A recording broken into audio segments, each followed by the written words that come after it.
ക്രിസ്തുവിൽ സ്നേഹബഹുമാനപ്പെട്ട മാതാപിതാക്കന്മാരെ, സഹോദരി സഹോദരന്മാരെ, അകലങ്ങളിലും ഭവനങ്ങളിലും ആശുപത്രികളിലും ഇരുന്ന് ഈ ദിവ്യബലിയിൽ പങ്കുചേർന്ന് പ്രാർത്ഥിക്കുന്ന എൻ്റെ പ്രിയപ്പെട്ട ദൈവജനമേ, ഈ നല്ല ദിനത്തിൻ്റെ എല്ലാവിധ നന്മകളും പ്രാർത്ഥനകളും വലിയ സന്തോഷത്തോടെ സ്നേഹത്തോടെ നിങ്ങൾക്ക് ഏവർക്കും നേരുന്നു.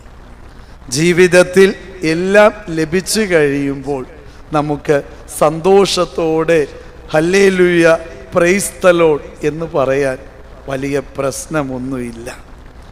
യേശുവും ശിഷ്യന്മാരും കൂടെ ഒരു വലിയ ആൾക്കൂട്ടവും ജെറുസലേമിലേക്കുള്ള യാത്രയിലാണ്.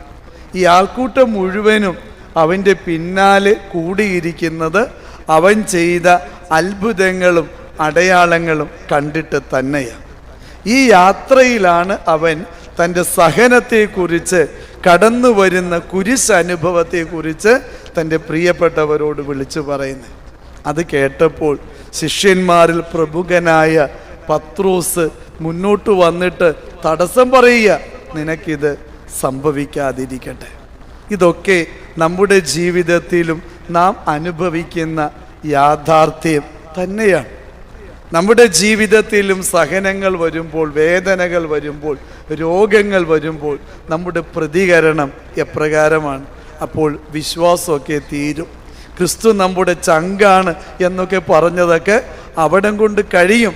പിന്നെ നമുക്ക് ആവലാതികളാണ്, പരാതികളാണ്. ഞാൻ ഇത്രത്തോളം പ്രാർത്ഥിച്ചിട്ട്, എല്ലാ ദിവസവും പള്ളിയിൽ വന്നിട്ട് ഞാൻ നേർച്ച കാഴ്ചകൾ നിറവേറ്റിയിട്ട് എന്തുകൊണ്ട് എൻ്റെ ജീവിതത്തിൽ സഹനങ്ങൾ, നൊമ്പരങ്ങൾ, വേദനകൾ? ഇവയ്ക്കൊക്കെയുള്ള ഉത്തരമാണ് ഇന്നത്തെ തിരുനാൾ, പരിശുദ്ധ വ്യാകുല മാതാവിൻ്റെ തിരുനാൾ. വെറും 16 വയസ്സുള്ള ഒരു പെൺകുട്ടിയുടെ മുന്നിൽ വന്ന് ദൈവത്തിൻ്റെ ദൂതൻ അവളോട് പറയുക, നിന്നെ കൊണ്ട് എനിക്ക് ആവശ്യമുണ്ട്. കാരണം എന്താ? ദൈവപുത്രന് ജനിക്കുവാൻ, ഈ ഭൂമിയിലേക്ക് കടന്നു വരാൻ എനിക്കൊരിടം വേണം. ഞാൻ കണ്ടെത്തിയ ഇടം നിന്റെ ഉദരമാണ്. അവൾ ദൈവദൂതൻ്റെ മുമ്പിൽ ഫിയാത്ത് ആമേൻ എന്ന് പറഞ്ഞതിനു ശേഷം പിന്നീട് അവളുടെ ജീവിതത്തിൽ നടന്നതൊക്കെ സഹനങ്ങളാണ്, നൊമ്പരങ്ങളാണ്, മറ്റൊന്നുമല്ല. ഒരു അമ്മയ്ക്ക് അല്ലെങ്കിൽ ഒരു പെൺകുട്ടിക്ക് ജീവിതത്തിൽ ചിന്തിക്കുവാൻ കഴിയുന്നതിനും അപ്പുറത്തുള്ള സഹന വഴികളിലൂടെ നടന്ന ഒരുവളാണ്. ആ സഹന വഴികളെ ധ്യാനിക്കാൻ തിരുസഭാ മാതാവ് സെപ്റ്റംബർ 15 മാറ്റിവെച്ചിരിക്കുക.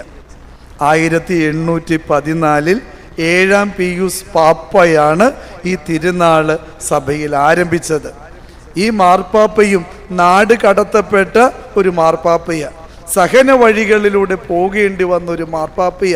വിപ്രവാസത്തിൻ്റെ കഠിനമായ വേദനകളുടെ നാളുകളിൽ ഈ മാർപ്പാപ്പയ്ക്ക് കരുത്തായി മാറിയത് പരിശുദ്ധ അമ്മയുടെ സഹനങ്ങളെ കുറിച്ചുള്ള ധ്യാനമായിരുന്നു. അമ്മ ദൈവഹിതത്തിൻ്റെ മുമ്പിൽ ആമേൻ പറഞ്ഞപ്പോൾ പിന്നീട് വന്ന സഹനങ്ങളെയൊക്കെ അവൾ എപ്രകാരമാണ് സ്നേഹത്തോടെ ചേർത്ത് പിടിച്ചത് എന്ന ധ്യാനം ഈ മാർപ്പാപ്പയ്ക്ക് വിപ്രവാസത്തിലും കരുത്ത് നൽകി. അതുകൊണ്ട് വിപ്രവാസം കഴിഞ്ഞ് റോമിലേക്ക് തിരിച്ചു വന്നപ്പോൾ ഈ മാർപ്പാപ്പ ചെയ്ത ആദ്യത്തെ കാര്യം പരിശുദ്ധ അമ്മയുടെ വ്യാകുലതകളെ, സഹനങ്ങളെ തിരുനാളായി ആഘോഷിക്കണം. അങ്ങനെയാ സെപ്റ്റംബർ 15 വ്യാകുല മാതാവിൻ്റെ തിരുനാളായി നാം ഇന്നും ആഘോഷിക്കുന്നത്. പ്രത്യേകമായിട്ട് 7 വ്യാകുലതകളെയാണ് തിരുസഭ മക്കൾക്ക് ധ്യാന ചിന്തയായിട്ട് നൽകിയിരിക്കുന്നത്. കുഞ്ഞുമായിട്ട് ജെറുസലേം ദൈവാലയത്തിലേക്ക് ചെല്ലുമ്പോൾ പ്രായമേറെ ചെന്ന ശിമയോൻ എന്ന മനുഷ്യൻ അമ്മയുടെ കയ്യിലിരുന്ന കുഞ്ഞിനെ കരങ്ങളിലെടുത്തിട്ട് സ്വർഗത്തിലേക്ക് നോക്കി നെടുവീർപ്പിട്ടു. എന്നിട്ട് ഈ അമ്മയെ നോക്കി പറയുന്നൊരു കാര്യമുണ്ട്, ഈ കുഞ്ഞ് കാരണം നിന്റെ ഹൃദയത്തിലൂടെ ഒരു വാൾ തുളച്ച് കയറും. അമ്മയുടെ ജീവിതത്തിൻ്റെ ഒന്നാമത്തെ വലിയ വ്യാകുലമായിട്ട് നൽകപ്പെട്ടിരിക്കുന്ന ചിന്തിത. ഏതൊരമ്മയ്ക്ക് സഹിക്കാൻ പറ്റും? ദൈവം നൽകിയ സമ്മാനമായിട്ട് കരുതിയ കുഞ്ഞുമായി ദൈവാലയത്തിലേക്ക് ചെല്ലുമ്പോൾ ദൈവത്തിൻ്റെ പുരോഹിതൻ പറയുക, ഈ കുഞ്ഞ് കാരണം നിന്റെ ഹൃദയം പിളർക്കപ്പെടും. എത്ര വലിയ സഹന ഒരമ്മയ്ക്കും ഉൾക്കൊള്ളാൻ പറ്റുന്നതല്ല. എന്നിട്ടും വചനം ഇങ്ങനെ എഴുതി വയ്ക്കുന്നു, അവൾ എല്ലാം ഹൃദയത്തിൽ സംഗ്രഹിച്ചു എന്ന്. പിന്നീട് പറയുന്നത്, ഹെരോദേസിന്റെ ഊരിപ്പിടിച്ച വാളിൽ നിന്നും തൻ്റെ ഈ കുഞ്ഞിനെ രക്ഷിക്കുവാൻ വേണ്ടി രാത്രിക്ക് രാത്രി ഈജിപ്തിലേക്ക് ഒളിച്ചോടേണ്ട ഗതികേട് വന്നൊരമ്മയാ. വേണമെങ്കിൽ ചിന്തിക്കാമായിരുന്നില്ലേ, ഇത് ദൈവത്തിൻ്റെ പുത്രനാണെങ്കിൽ ദൈവം തന്നെ ഈ കുഞ്ഞിനെ രക്ഷിക്കട്ടെ എന്ന്. ഇല്ല, സഹന വഴികളിലൂടെയുള്ള ഒരമ്മയുടെ ഓട്ടം. റെസ്റ്റ് വേണ്ട സമയം, അനങ്ങാതെ എവിടെയെങ്കിലുമൊക്കെ സ്വസ്ഥമായിട്ടിരിക്കണമെന്ന് ഏതൊരാളും പറയുന്ന സമയം. അപ്പോഴാണ് കിലോമീറ്ററുകൾ താണ്ടിയുള്ള ഈ യാത്രയെന്ന് ഒന്നറിയണം. നിസ്സാര കാര്യമല്ല. ഒരമ്മയുടെ സഹന വഴികളിൽ ധ്യാനിക്കാൻ തിരുസഭാ മാതാവ് നൽകിയിരിക്കുന്ന രണ്ടാമത്തെ വ്യാകുലമാണിത്. പരിശുദ്ധ മറിയം ഉണ്ണിയേശുവുമായിട്ട് ഈജിപ്തിലേക്ക് ഒളിച്ചോടി വേണ്ടി വന്ന അവസ്ഥ. മൂന്നാമത്തെ വ്യാകുലമായിട്ട് ധ്യാനിക്കാൻ സഭ നൽകിയിരിക്കുന്നത് 12 വയസ്സുള്ള തൻ്റെ കുഞ്ഞിനെ ദൈവാലയത്തിൻ്റെ തിരുനാൾ ആഘോഷത്തിൽ പങ്കെടുക്കാൻ കൊണ്ടുപോയിട്ട് തിരിച്ച് വീട്ടിലേക്ക് വന്നപ്പോൾ അറിഞ്ഞില്ല, കൂടെയില്ലെന്ന്. കുഞ്ഞിനെ നഷ്ടപ്പെട്ടു എന്ന് വെച്ചാൽ പിന്നെ തിരിച്ചു കിട്ടാൻ പ്രയാസമോ? 1 2 അല്ല, ഏകദേശം 18 ലക്ഷത്തോളം ആളുകൾ തിങ്ങിക്കൂടുന്ന തിരുനാൾ ആഘോഷമാ ജെറുസലേമിൽ. ആ തിരുനാൾ കൈവിട്ടുപോയാൽ എന്നേക്കുമായി നഷ്ടപ്പെട്ടു എന്നുറപ്പാണ്. അപ്രകാരമുള്ളൊരവസ്ഥയിൽ 2 ദിവസത്തെ വഴി പിന്നിട്ടപ്പോൾ അറിയണേ, കുഞ്ഞില്ല. ഞാൻ കരുതി അപ്പൻ്റെ കൂടെ ഉണ്ടെന്ന്, അപ്പം കരുതി അമ്മയുടെ കൂടെ ഉണ്ടെന്ന്, ഒരു 2 പേരും കരുതി കൂടെ വന്ന ആളുകളുടെ കൂടെ ഉണ്ടെന്ന്. പക്ഷെ കുഞ്ഞില്ല. ഒരു വല്ലാത്ത ആകുലത. ഒന്ന് ഓർത്തു നോക്കിയേ, സ്കൂൾ വിട്ട് വരാൻ നമ്മുടെ മക്കൾ ഒരു അരമണിക്കൂർ വൈകിയാൽ മതി. ആകുലതയാ, വ്യാധിയാ, എൻ്റെ കൊച്ചിന് എന്ത് പറ്റിയെന്ന ചിന്തയായില്ലേ? അങ്ങനെയാകുമ്പോൾ വഴിയാത്ര പിന്നിട്ടിട്ട് ദിവസം കഴിഞ്ഞ് അപ്പോഴറിയണ കുഞ്ഞില്ല. എവിടെ പോയി അന്വേഷിക്കും? ഒരമ്മയുടെ ഹൃദയത്തിൻ്റെ നൊമ്പരം എങ്ങനെ വിവരിച്ചെടുക്കാൻ പറ്റും? ഇതിനെ മൂന്നാമത്തെ വ്യാകുലമായിട്ട് ധ്യാനിക്കണമെന്ന് പറഞ്ഞു വയ്ക്കുക. പിന്നെ കാണുന്നത് കുരിശും ചുമന്നുകൊണ്ട് കാൽവരിയിലേക്കുള്ള യാത്രയിൽ 4-ാം സ്ഥലത്ത് നമ്മൾ ധ്യാനിക്കുന്നുണ്ട് അമ്മയും മകനും തമ്മിൽ കണ്ടുമുട്ടുന്നത്. അവിടെയല്ല, ഈ കാൽവരിയിലേക്കുള്ള യാത്രയിൽ ഉടനീളി അമ്മയുണ്ട്. ഓർത്ത് നോക്കിയേ, അപമാനത്തിൻ്റെ അവഹേളനത്തിൻ്റെ കുരിശും പിടിച്ച് കൊള്ളക്കാരനെ പോലെ, കൊലപാതകിയെ പോലെ, കള്ളനെ പോലെ തൻ്റെ മകൻ ഭാരമേറിയ കുരിശും ചുമന്ന് വേച്ച് നടന്നു നീക്കുന്നത് നോക്കിക്കൊണ്ട് കൂടെ നടക്കേണ്ട ഒരമ്മയുടെ സഹനത്തെ നമുക്കെങ്ങനെ മനസ്സിലാക്കാൻ പറ്റും, ഉൾക്കൊള്ളാൻ പറ്റും? എത്ര കഠോരമായിട്ടുള്ള വേദനയുടെ കുരിശിൻ്റെ വഴിയിലൂടെയാണ് ഈ അമ്മ നടന്നത്. ഇതിനെ 4-ാമത്തെ വ്യാകുലമായിട്ടാണ് പറയണേ.